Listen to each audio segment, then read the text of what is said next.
वह दुख और सुख में समान, सब स्थितियों में तृप्त, और उसको करने को कुछ भी नहीं बचा है। सम दुख सुख तृप्ता,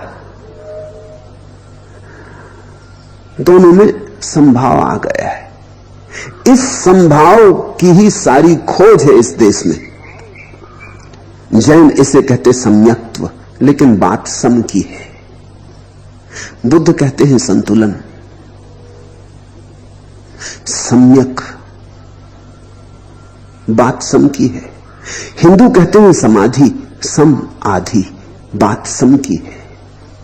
अगर एक छोटा सा शब्द चुनना हो जिसमें पूरे पूरब की मनीषा समा जाती हो तो वो सम। सम का अर्थ है जिसके मन में अब न इधर डोलना रहा न उधर डोलना रहा, न जो बाएं झुकता न दाएं झुकता, क्योंकि इधर झुके तो खाई, उधर झुके तो कुआ, झुके कि भटके, जो झुकता ही नहीं, जो मध्य में खड़ा हो गया है, जो स्थिर हो गया, अकंप, समता, सम्यक्त्व, समाधि। अंग्रेजी में भी, यूनानी, लैटिन में भी संस्कृत का ये सम शब्द बच रहा है। इसने अनेक थोड़े फर्क रूप ले लिए, लेकिन बच रहा है। अंग्रेजी के शब्दों में, सिंथेसिस में, जो सिन है वो सम का ही रूप है। सिम्फोनी में,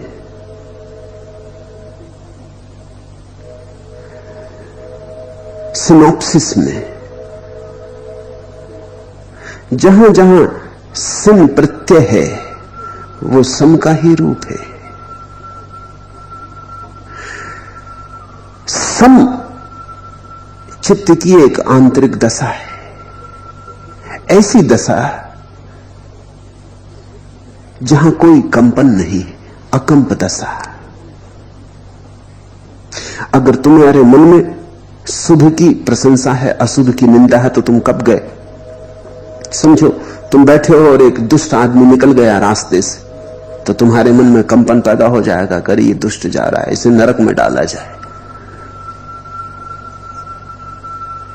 या तुम्हारे मन में दया आ गई और तुमने कहा इस दुष्ट को बचाना चाहिए, साधु बनाना चाहिए, तो भी तुम कब गए? तुम जो बैठे थे अकंप, उसमें कंपन हो गया।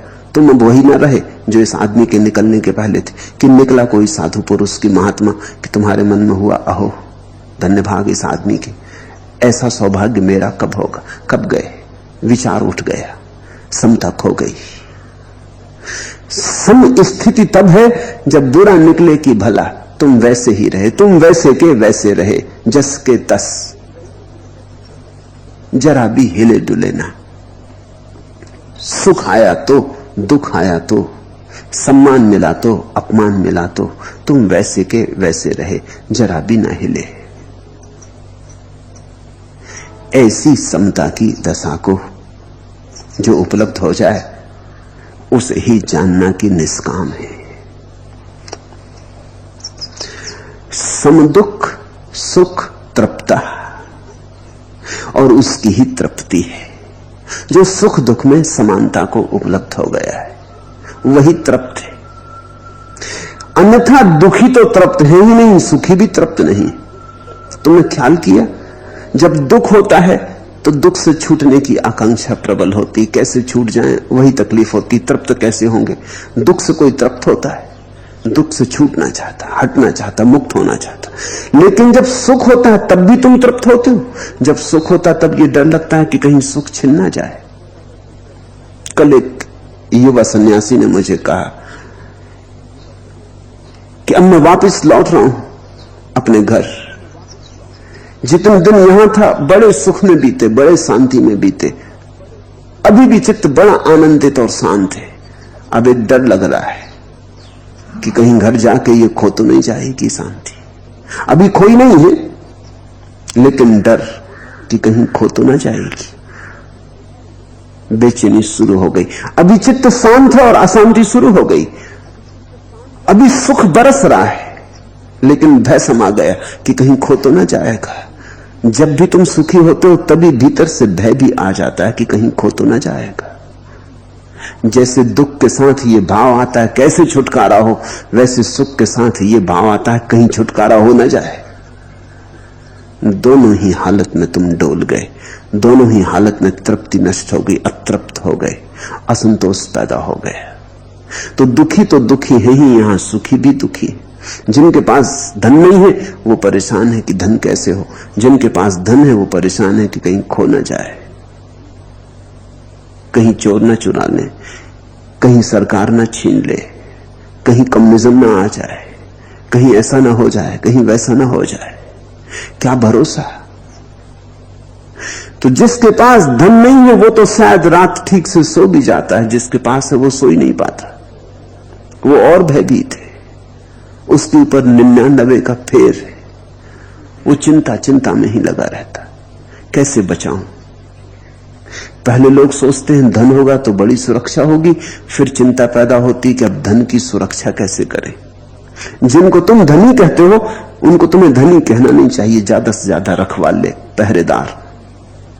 धन की मालकियत कहां संभव है, बस कोई पहरा देता रहता। पहरेदारी में ही तुम समझते हो कि तुम मालिक हो गए। तृप्त तो वही है जो सुख और दुख में संभावी है। दुख आता है तो कहता नहीं कि जाओ, सुख आता है तो कहता नहीं कि रुको, जैसी मर्जी, अपनी मर्जी से आए, रुकना हो रुको, जाना हो जाओ।